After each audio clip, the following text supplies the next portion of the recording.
sobre la metáfora del brindis. Eso es exactamente lo que nos jugamos en las dos maneras de acabar que se están dilucidando soterradamente.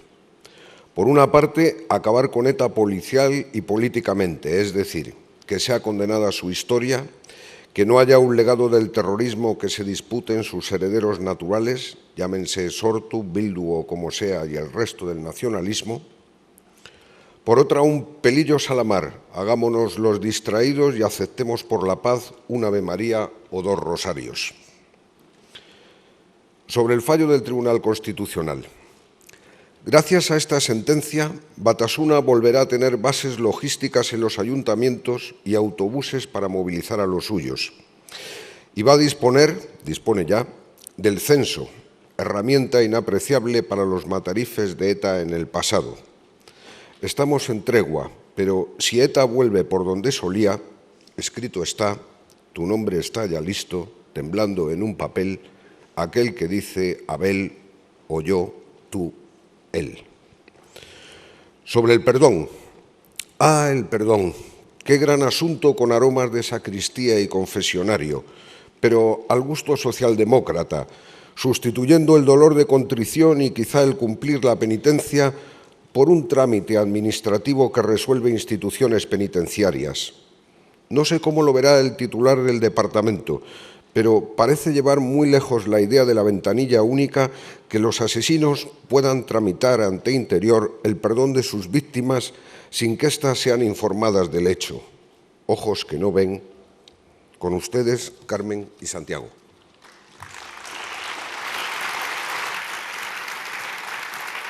Buenos días, Santi. Acabamos de escuchar 3 fragmentos tuyos que corresponden a artículos o entradas en tu blog, que para muchos es lugar de referencia y de consulta diaria.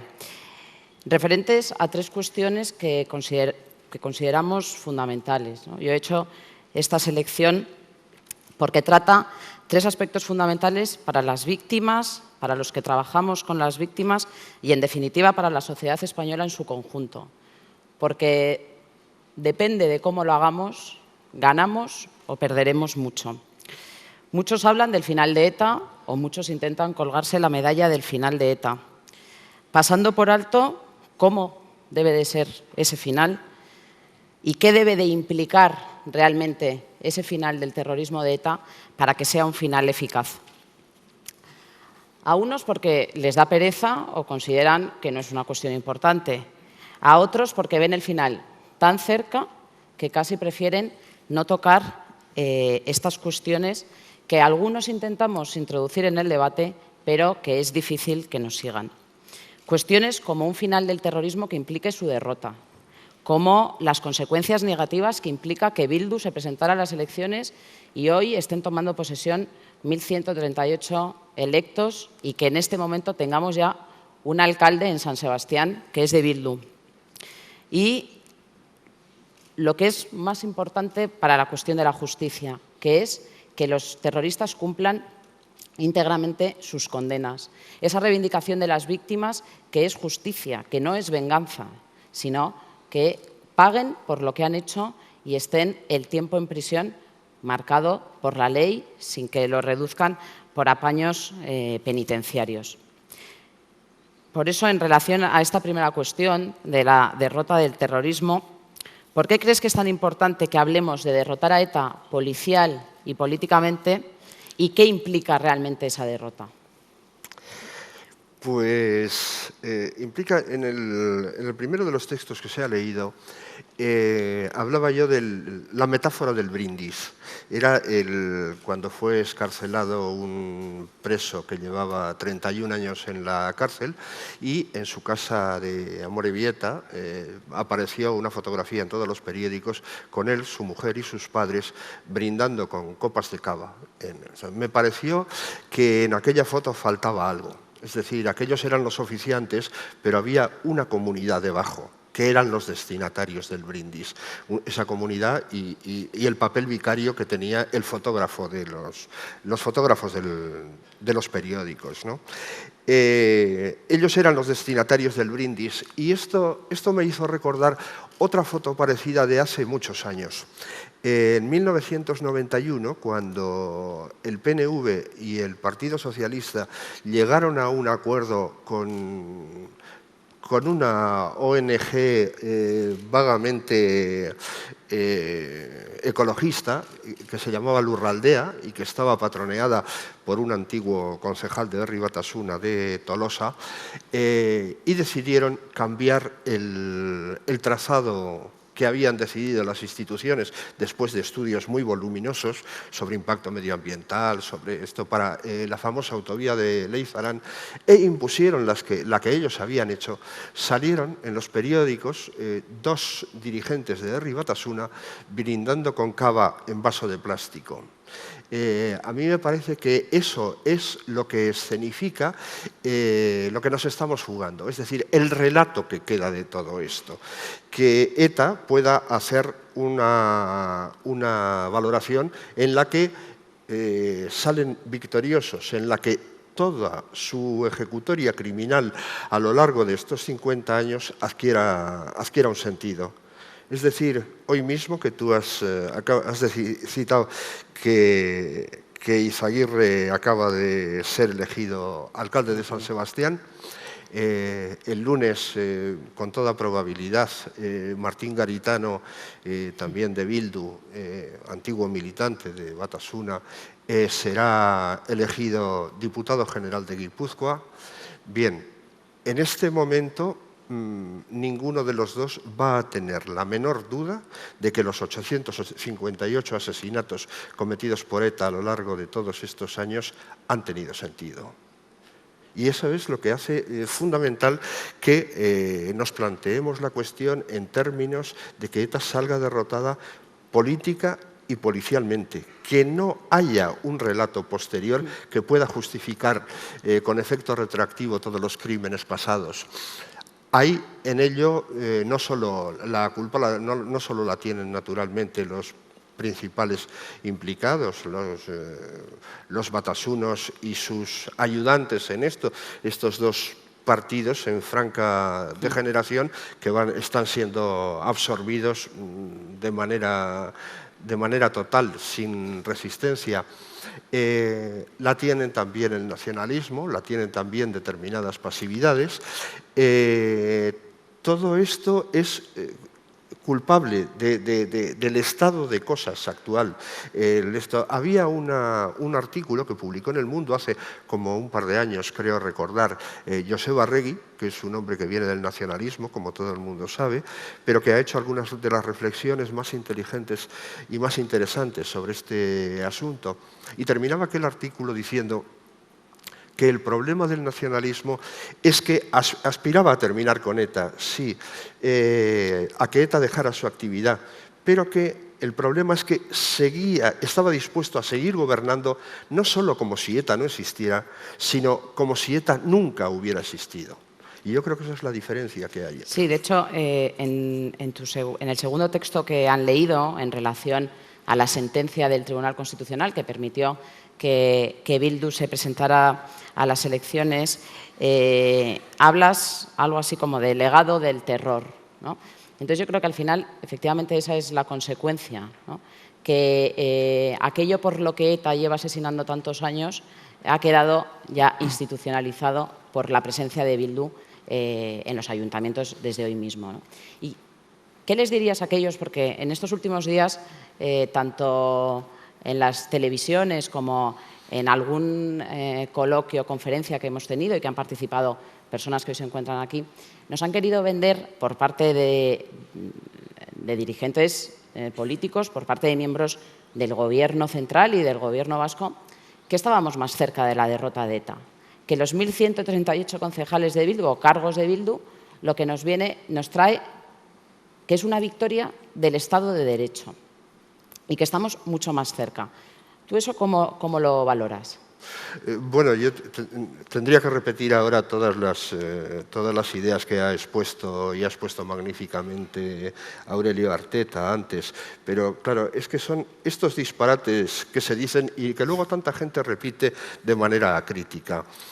Bueno, primero se dice, cada vez, este es un mantra que ha repetido muchas veces la gente que gobierna, diciendo que cada vez estamos más cerca del final de la violencia. Evidentemente, si suponemos que algún día va a tener lugar eso, cada día que pasa estamos un día más cerca, como estamos un día más cerca de la edad de nuestra jubilación, de nuestra muerte y de todo lo que tiene un plazo fijo.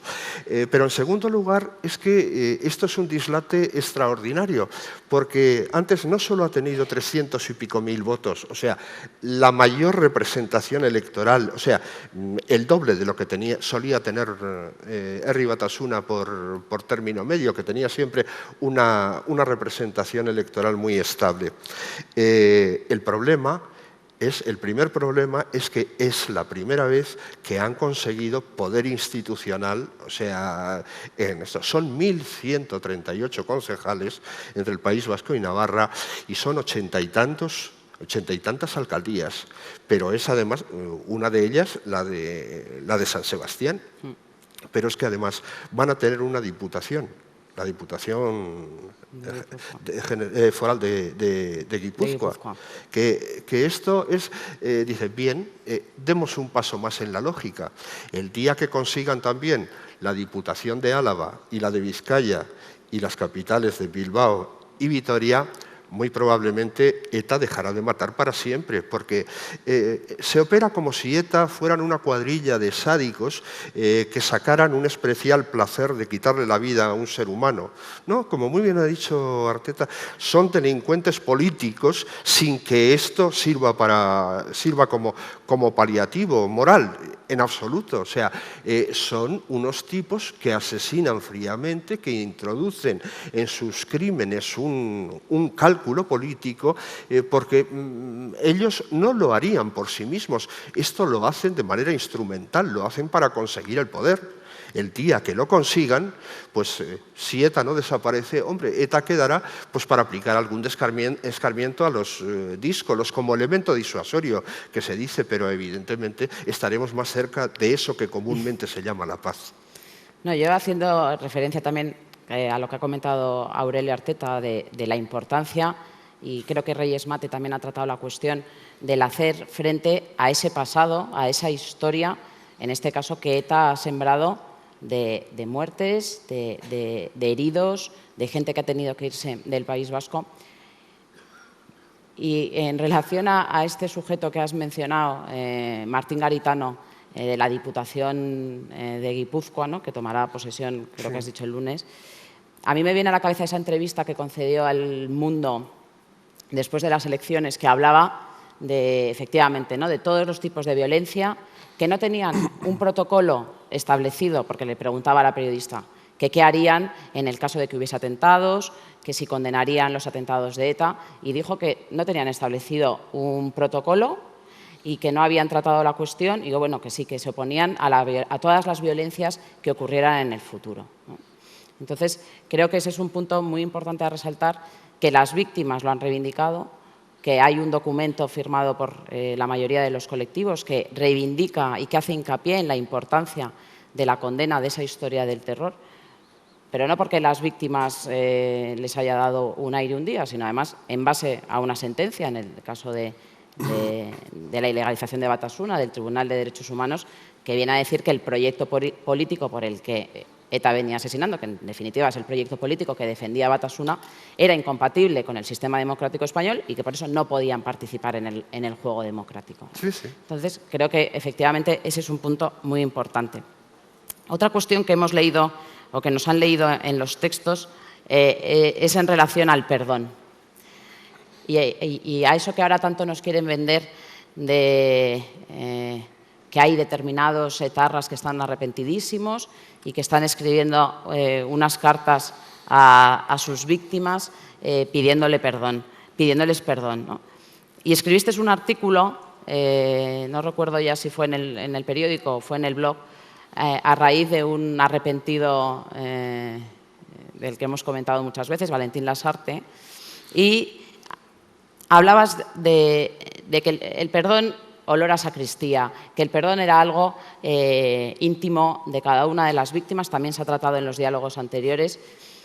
Y yo creo que lo más importante, y lo llevo a mi campo, ese perdón no tiene por qué implicar que los presos no cumplan íntegramente sus condenas. Lo hemos venido comentando, casos en los que, creo que un caso que todos nos puede venir a la cabeza es el del Papa Juan Pablo II. Aliasca, sí. Eso es, que vimos las imágenes de que efectivamente perdonaba al terrorista que atentó contra él, pero Aliasca siguió cumpliendo su condena hasta el final, ¿no? Sí, sí. ¿Esa cuestión cómo la ves tú? Sí, yo efectivamente lo primero que pensé cuando leí la noticia de que el etarra Valentín Lasarte, asesino entre otros del concejal del PP en San Sebastián, Gregorio Ordóñez, había sido acercado por instituciones penitenciarias a la cárcel de Nanclares, me parece que era, y leí alguna declaración, ya no me acuerdo si de alguien de Interior, de la línea jerárquica de Interior, o la directora misma de instituciones penitenciarias, en el sentido de que Lasarte habría cumplido uno de los requisitos que imponía Interior para esto, que era pedir perdón. Pero entonces llamé inmediatamente a mi buena amiga Ana Iríbar, la viuda de Gregorio Ordóñez, y me dijo que, naturalmente, como yo ya esperaba, que en ningún caso que Valentín Lasarte no le había escrito ninguna carta, que no había iniciado ningún contacto ni nada parecido para pedirle perdón. Y entonces, claro, me suscitó esta tremenda paradoja de que el perdón fuera algo que se pudiera hacer de él una abstracción tal que se pueda pedir perdón a las víctimas a través de una ventanilla del Ministerio del Interior. Esto era realmente surrealista, ¿no? Y entonces me vino, en efecto, claro, yo decía con un tono irónico lo de que tenía aromas de sacristía, lo de el perdón en la confesión, porque es otra cosa y es otra abstracción, la del pecado, la que uno comete y en la que los creyentes se confiesan, con el perdón que tiene que pedir quien ha asesinado, quien ha causado un daño tan irreparable a una víctima como haberle quitado la vida, tener que dirigirse a sus familiares para pedirle perdón. Es otra cosa mucho más dura, mucho más concreta, ¿no? Pero así y todo, resulta que es que la Iglesia, a través de los dos últimos papas, lo tiene clara. Cumplimos ahora los 30 años de la Asociación de Víctimas para el Terrorismo y este año, el día 13 de este mes, de mayo, se cumplían también 30 años del atentado que Mehmet Ali Agca perpetró contra Juan Pablo II. 2 años después del atentado, en 1983, Juan Pablo II fue a ver a su asesino frustrado, a Ali Agca, a la cárcel donde cumplía condena a petición de él. Y le extendió su perdón generoso, pero no hizo ni un solo movimiento para que le fuera reducida la pena. Es decir, que una cosa era su perdón personal y otra cosa era el curso de la justicia. Y el Papa actual, Benedicto XVI, también, curiosamente, en relación con otro aniversario, el 13 de mayo es que también es el aniversario de la Virgen de Fátima. Entonces, el 13 de mayo del año pasado, Benedicto XVI fue a Fátima y allí dijo una cosa que tiene ese mismo sentido. La penitencia, la razón, el perdón, pero también la necesidad de justicia, porque el perdón no sustituye a la justicia. A mí me parece que esto es una cosa fundamental porque la justicia, y esto es algo que exigiría un debate muy profundo, porque yo creo que aquí están afectadas las leyes españolas y está afectada la propia Constitución. Me refiero a que tanto la Constitución como la Ley General Penitenciaria dan por supuesto que el objetivo fundamental de la pena para los penados es su reinserción social. Entonces, bien, uno no descarta que no sea uno de los objetivos, pero ciertamente no es el único, ni siquiera el primero. sea, yo creo que antes de esto, y si las leyes están mal, deberían, el legislativo debería reconsiderarlo, antes deberían considerarse otras cuestiones, como es pagar por lo que se ha hecho. En segundo lugar, retribuir a las víctimas. Y esta es una cuestión fundamental, porque lo que hace a una sociedad civilizada es que, lejos de sustituir, que el agravio se responda con el ojo por ojo y el diente por diente, es decir, con la venganza particular, el Estado democrático lo que hace es abstraer esa venganza y al hacerla de manera abstracta la convierte en justicia. Yo creo que esto es algo fundamental y que, claro, las víctimas, si se resignan a no ejercer por sí la venganza contra quien tanto les ha perjudicado, es porque resignan en el Estado esa función. Eso es. Pero claro, la contrapartida es que el Estado tiene que administrar esa justicia y tiene que hacer pagar a los victimarios en consonancia con el mal causado. No, bueno, y en relación a lo que has dicho al principio de los fines de la pena, que efectivamente Sí. es... Sí, perdona. Sí, perdona. porque al hilo de esto, efectivamente, nosotros tenemos un código penal, que se llama Código Penal, que viene de pena, si no sería código reinsertador. Instituciones penitenciarias no son instituciones reinsertadoras, y así sucesivamente. Y además es que ¿en qué consiste esto de la reinserción? En garantizarse de que no va a volver a las andadas. Dice, bueno, es que pongámonos en otras hipótesis. Un señor llega a su casa y se encuentra con que su mujer, a la que adora, la encuentra en flagrante adulterio con un señor que pasaba por allí y, preso de ira, mata a los dos en aquel mismo momento. Claro, es muy probable que a los 10 minutos ya esté arrepentido de lo que ha hecho. Por el hecho de que ya esté arrepentido y de que es francamente improbable que en su vida vuelva a repetírsele un lance semejante, o sea, ¿debería quedar eso sin castigo o con un castigo simbólico? Evidentemente no, eso no sería justicia, ¿no? Sí, no, además lo que decía, ¿no? que es verdad que la Constitución habla del fin de las penas, ¿no? De la reinserción, pero bueno, también se dice que no es el fin único, el único fin, como bien has dicho. Después hay sentencias que también lo establecen, o sea que la reinserción del penado debe de ir también en consonancia con lo que sería pues, la paz social y lo que sería un sentimiento de justicia, ¿no? Nos falta dar un paso más en cuanto a justicia retributiva, que nuestro querido y admirado y que echamos en falta Antonio Bernstein tanto luchó por ella, ¿no? La justicia retributiva para las víctimas del terrorismo. Pero además una cosa que también es llamativa y que a los que estamos todo el día batallando en la Audiencia Nacional y los abogados que nos dedicamos a esto, nos hace gracia, entre comillas, ¿no?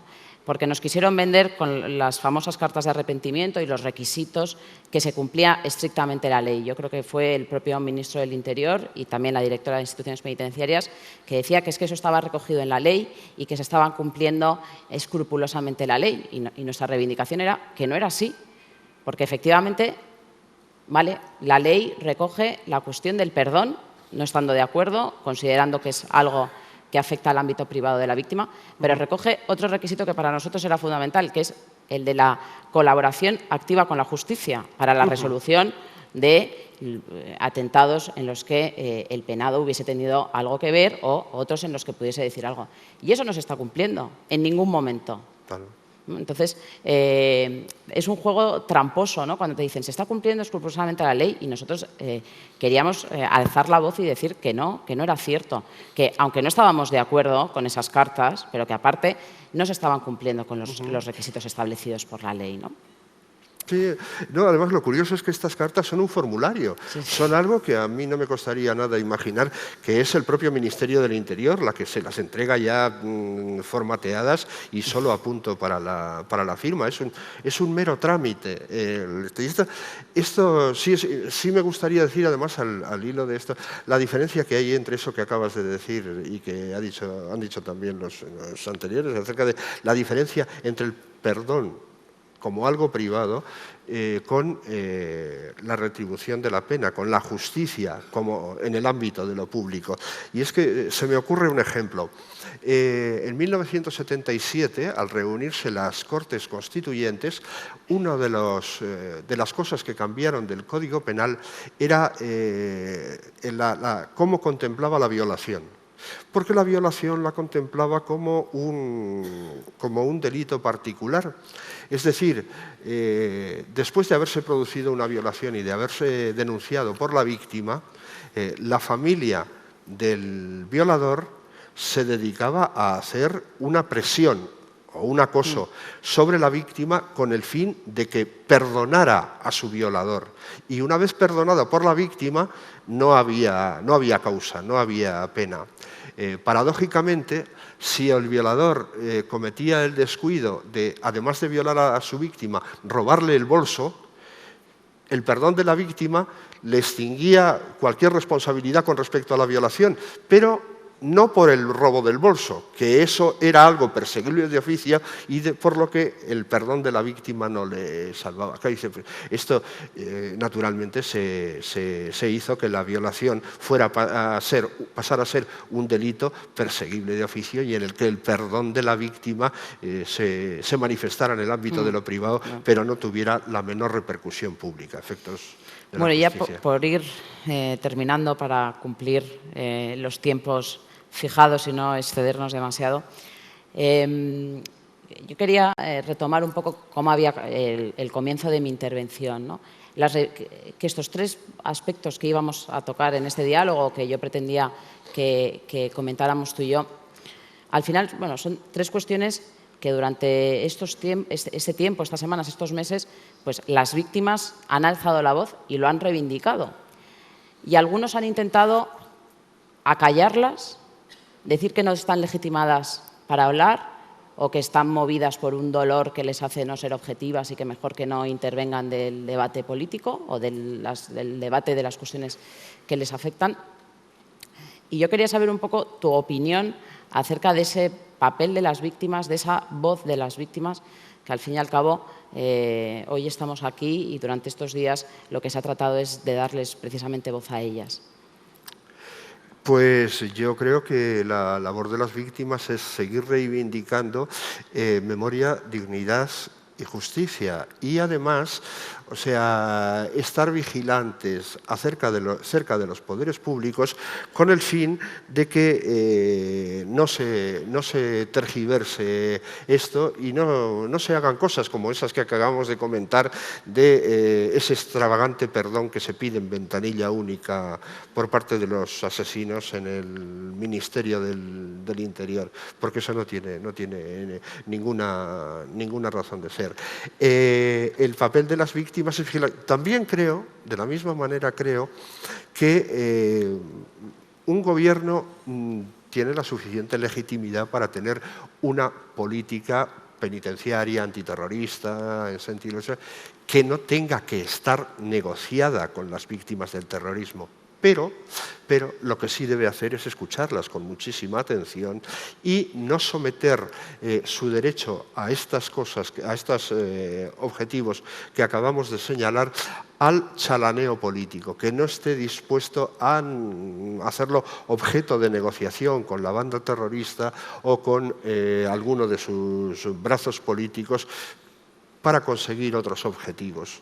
A mí me parece que por ejemplo, en el campo del acercamiento, pues eso me llamó la atención y me parece mal el acercamiento de Lasarte, pero también me parece que las víctimas del terrorismo no pueden exigir en cada momento, si uno es acercado de la cárcel de León hasta Asturias, considerar que eso es un beneficio penitenciario.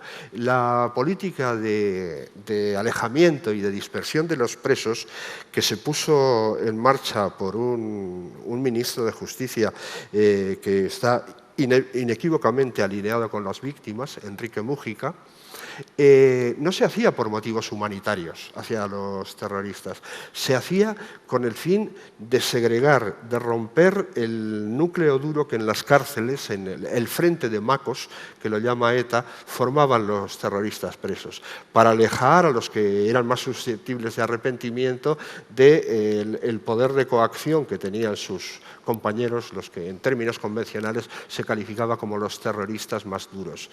A mí eso nos lleva además a extremar, por lo tanto creo que un gobierno puede acercar o alejar presos en función de estos objetivos, pero que, como digo, todo tiene que hacerlo con la suficiente información a las víctimas para que esté claro eso, y con la suficiente transparencia ante los políticos, cosa que, por cierto, el llamado proceso de paz de 2006 no tuvo nada que ver con todo esto, puesto que se trató de un proceso en el que hubo mentiras múltiples acerca de esto y acerca de otras muchas cosas, y que da lugar a que todavía en las tertulias televisivas y radiofónicas asistamos a esos cansinos debates entre tertulianos de cuota, en los que cuando se denuncia por unos los posibles acercamientos, los otros dicen, ¿y Aznar qué? Aznar también acercó presos.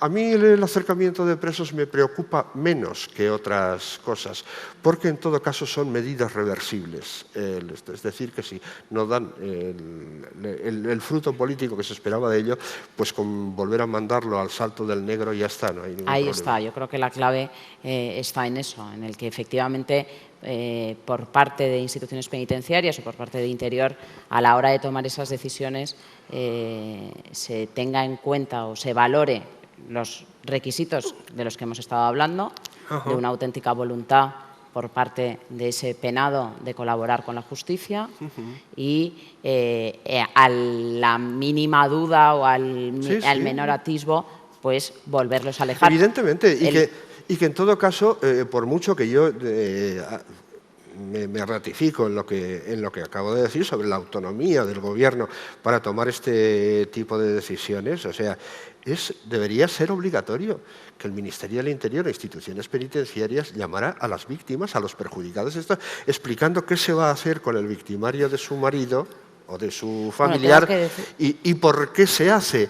Y además, o sea, también sería muy de desear que ese perdón del que ya he dicho lo que he dicho se obligara a que se lo pidieran a las víctimas.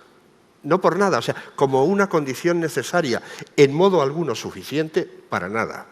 Hombre, teniendo en cuenta que está recogido en la ley de enjuiciamiento criminal, la obligación de informar a las víctimas de todo aquello que afecta a los victimarios y no se cumple, pues claro, ya encima pedir a Interior que consulte con ellas los movimientos me parece un poco utópico, pero hilándolo con el tema de los acercamientos y ya para terminar, simplemente una cuestión, ¿no?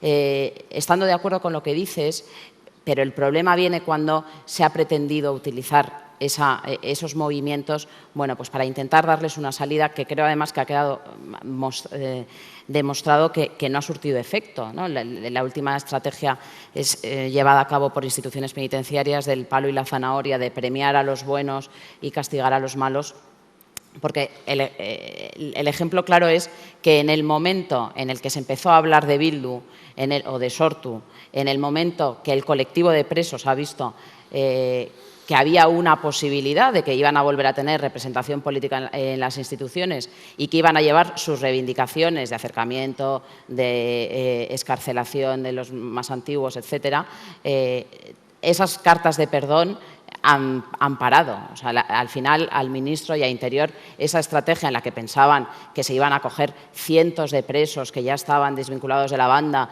y que iban a pedir perdón, en cuanto han visto que iban a poder salir de prisión o que por lo menos sus cuestiones se iban a tratar sin necesidad de firmar papeles, esa estrategia se ha visto parada y yo creo que ahí es un ejemplo claro del fracaso de ese juego que han intentado llevar desde Interior y desde instituciones penitenciarias. Sí, porque eso parte de un error básico, que es empeñarse en que los terroristas y sus aledaños son como nosotros quisiéramos que fueran y no como realmente son. Pero eso es de la misma manera que todas las voces esperanzadas que hablaban de que la legalización de Bildu iba a suponer pasos sin fin hacia su separación del terrorismo, no es cierto. Ellos han dado pasos muy medidos para separarse, nunca condenar, solo distanciarse del terrorismo que se pueda cometer en el futuro. No tenemos ningún protocolo, pero desde luego no pensamos abjurar del que se ha cometido en el pasado, y además no podemos abjurar porque es el que nos está dando el poder político. Sí. Es el que, lo decía antes Aurelio, ¿no? Él dice, ¿cómo que la violencia no da resultados? Esta fue una expresión que dijo el presidente del gobierno, que nunca la violencia ha conseguido modificar las cosas. Y yo decía, anda, pues que yo recuerde desde el siglo XIX para acá casi todo, ¿no?